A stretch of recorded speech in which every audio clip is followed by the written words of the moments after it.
Bonjour, et bienvenue à vous tous, sur la chaîne de Thor Odyssey.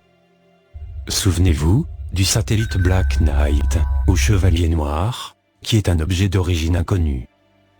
Selon les agences de surveillance à travers le monde, le Chevalier Noir transmet des signaux radio depuis plus de 50 ans. Les États-Unis et l'Union soviétique ont démontré un intérêt particulier pour cet objet spatial non identifié. Depuis sa découverte, ce satellite a intéressé des pays du monde entier, comme la Suède, et les passionnés de par le monde.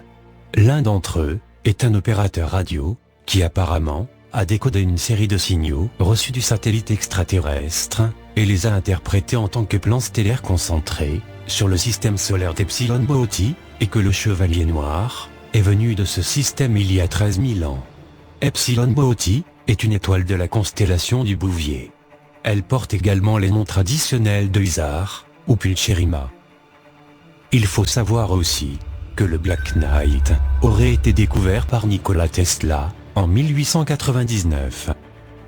Nikola Tesla aurait en effet réussi à capter un signal radio répétitif qu'il croyait venir de l'extérieur de la Terre. Durant l'année 1920, et en suivant les instructions laissées par Tesla, un groupe d'opérateurs radio amateurs réussira également à capter ce signal. En 1928, des scientifiques norvégiens, qui étaient en train de travailler sur les transmissions à ondes courtes, ont capté des échos de ce signal. À ce jour, ces échos ne sont toujours pas compris à 100%. Le 11 février 1960, l'US Navy a annoncé que cet objet n'était qu'un satellite d'origine inconnue, sur un endroit sombre éloigné de la Terre. En 1998, des astronautes de la Station spatiale internationale ont réussi à prendre en photo, durant le vol STS-88, ce mystérieux objet. Le Chevalier Noir a été un sujet d'intérêt partout dans le monde. Jusqu'à nos jours, la plupart des informations officielles sur l'objet mystérieux sont gardées en sécurité nationale et à l'écart du public.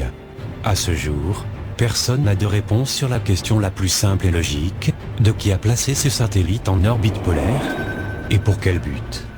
Donc, je vous laisse en juger par vous-même, et je vous dis à très bientôt, sur la chaîne de Thor Odyssey.